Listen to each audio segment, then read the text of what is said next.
People of the world, friends and relatives, I'm very nervous, but it's not because I have stage fright. I do not have performance anxiety. Once upon a time, I had pretty bad stage fright. Through the tips and methods, tricks, and pedicures I'm about to tell you, I was able to work through it. And it's really not a thing for me. No, the reason why I am nervous is because I'm not prepared. I have this list of things I'm going to say, but it's not very big, and it's really boring. And I'm just like, every time I do one of these videos, I just have to have faith and trust in myself that I'm going to make it entertaining and relatable somehow. And honestly, that's like the whole fun of these discussion videos for me. I was like kind of faking being nervous earlier because I'm like, this video's about being nervous, but it's turned into actual nervousness because I feel like I've dug myself into a pit and I don't know how to get out of it. People of the world, friends and relatives, which do you think is a better title for this video? Like something about stage fright, something about nervousness, something about anxiety, performance anxiety? Okay, question. Performance anxiety, is performance anxiety always a sexual thing, or was it just like co-opted by the sexual thing society? What? Here's what I think we should do. I think that I should just tell you my tips for dealing with stage fright. And then we'll see where it goes from there, if you know what I mean. People of the world, friends and relatives, my name is Stuart, all laying down, and we're ready to get this pumping party started. So, let's take a look at what I wrote here. These are some tips to deal with performance anxiety / stage fright / nervousness / Number 1, perform for your close circle. Here's what I mean by that. If you're gonna go and play in front of strangers and stuff where the stakes are kind of high, because that's the thing. That's the thing about being nervous about performing, is like, it actually does matter. If you're nervous about going to the dentist, it's like, whatever. It's like you just lay there and they stab you in the gums until you bleed, and that's just what happens, and there's nothing you can like do about it at that point. It's just like, I'm just here. Or if you're nervous about like, going on a roller coaster or something, or what's another stupid thing that stupid people get nervous about? I don't get nervous about roller coasters. Who told you I did? I do get nervous about going to the dentist, but not as nervous as my wife. I will tell you that much. I lost the plot a little bit. One of the things that sucks about stage fright, it's like you actually have to work through it. If you get too nervous, it affects your performance, and then you sound bad, and then all of those people out there that you hope that they think you sounded good, they're like, that guy kind of sucked on stage, and then it makes your life worse. Is this helping so far? Here's what I recommend you do. I recommend, before you perform in front of a legit audience, perform in front of people whom you know, where the stakes are very low. So I would start off by performing in front of some friends that you feel pretty comfortable around, because it still might be embarrassing. Like if you were like, hey, and you're not allowed to just like sneak it in. You have to say, hey, Rebecca and Jonathan, I would like you to please come into my home and listen to me play this song. And they're going to go like, okay.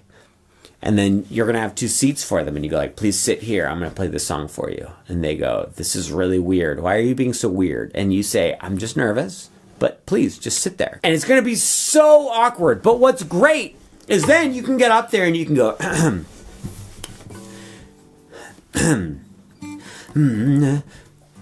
another turn.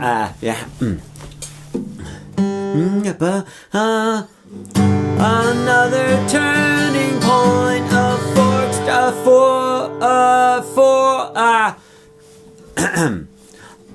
another turning point, a fork stuck in the chode. And they will be like, Uncle Stuart, that was really weird that you had us come in here and just sit there and listen to you as you did that. And you go, I know, I'm trying to work through this whole performance anxiety problem I'm having. And then they will say, okay, well, did we help at all? And you can say like, I'm not sure. Uncle Stuart said I should do this, and so probably it helped. And they went like, okay, you want to go? And then you'll just go and be friends and it'll be fine. Do you understand what I'm saying? What I'm saying is, you are going to make a fool of yourself in front of people a bit. That's just gonna happen. It's just part of the whole being a musician and performing thing. So just go ahead and start off by making a fool of yourself in front of people where like they'll still love you and they'll forgive you and they'll just move on and it'll be fine. And then you'll just and then do it for them multiple times. And then when it's time to actually play in front of other people where it matters a little bit, that, you know, I mean, I'm not saying your friends don't matter. I'm saying, I think that this makes sense. I think this makes sense. This is what I do. If I have to perform a song in front of an audience, I will start off by playing in front of people who will not like dislike me as a person if I screw up in front of them, where the stakes are just not as high. Friends are like on the easier realm, I believe. Then there's like teachers are maybe a little bit above that, and then parents are tough. Like it's not hard to embarrass yourself in front of your parents, but it's hard to tell your parents to sit there and listen while you do something that's very vulnerable and nerve-wracking. Almost certainly your parents are still going to love you after you screw up the performance in front of them, right? That's my first tip. Are you ready for the second tip? Dealing with stage fright. Tip number 2, have a checklist. Have a pre-performance checklist. You like have it on your phone or whatever. That's what a phone looks like. Or you can have it in your head or on a piece of paper. These are just examples of places where you can have a list that just goes through either the steps that you want to go through, the equipment that you need, just every little detail that you think might be weighing on you, that might be rattling around in your head. Just have a checklist. And it could say like breathing exercises. It could say drink water. It could say don't drink water so you don't have to pee.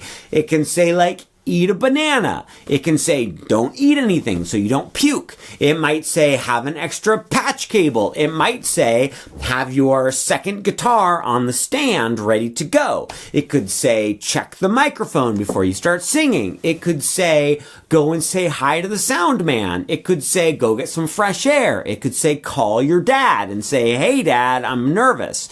Whatever things that you want to have happen leading up to the performance, have a list so that you can make sure you've gone through those things. Have a set list so that you're not just going, so you don't feel aimless before you perform. I think that's one of the big challenges is in that little time before you perform, and then when you get on stage, it's just that like, what am I forgetting? What am I not doing? What needs to happen? So just have an actual list. Did I tell you you are allowed to have it in your head? You're not allowed to have it in your head. You have to have it either on a device or on a piece of paper. So forget I said that.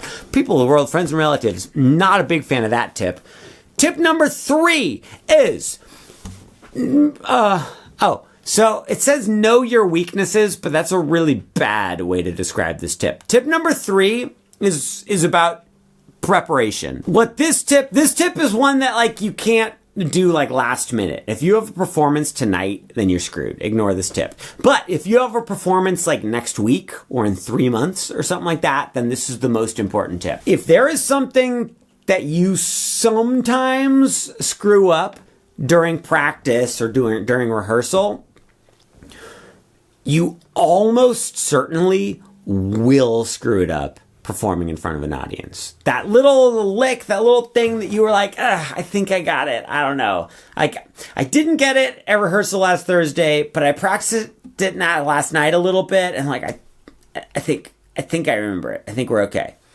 You're gonna screw it up in front of the audience. It's gonna be really bad. The reason I'm telling you this is so that you can take those difficult parts and do one of two things. One, practice the heck out of it so that you get it right 99% of the time during rehearsal, or 99.999,876 3.1415 times during rehearsal.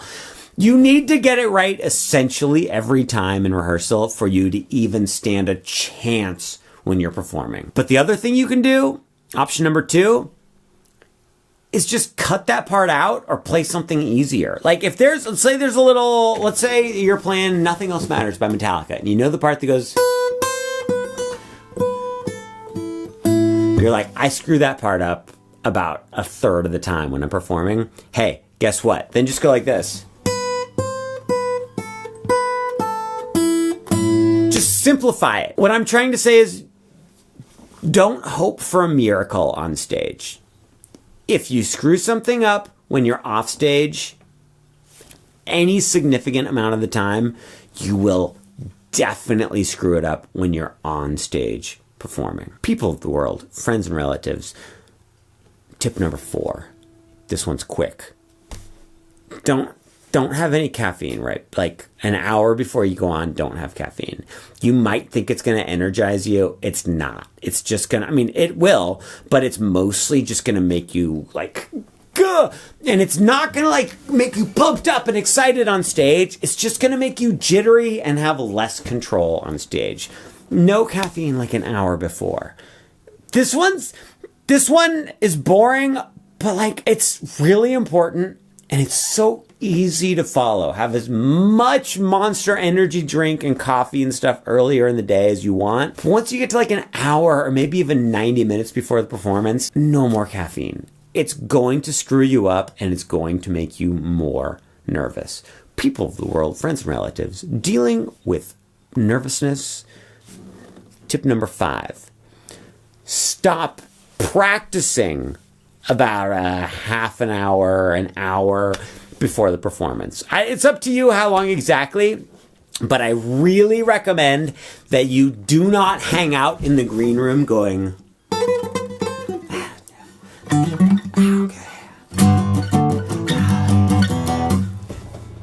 you're not going to do any significant practicing in the green room. If you don't know the part of the song, you're not going to learn it right before you go on stage. It's just going to make you nervous. It's going to make you hyper aware of every little mistake you're making. Get your practicing done like the day before. You are not allowed to sit there in the green room or right off stage or, goodness forbid, on stage before you play practicing. That's not a stage fright thing. This is just like an etiquette thing. When you're a band or you're whatever, if you're doing a solo thing, whatever, once you're on stage, no noodling. You are allowed to just like check the mic, check your instrument, and then no playing until you perform. You're waiting for the drummer to like set the cymbals up or whatever. Do not go like and goof around. Don't do it.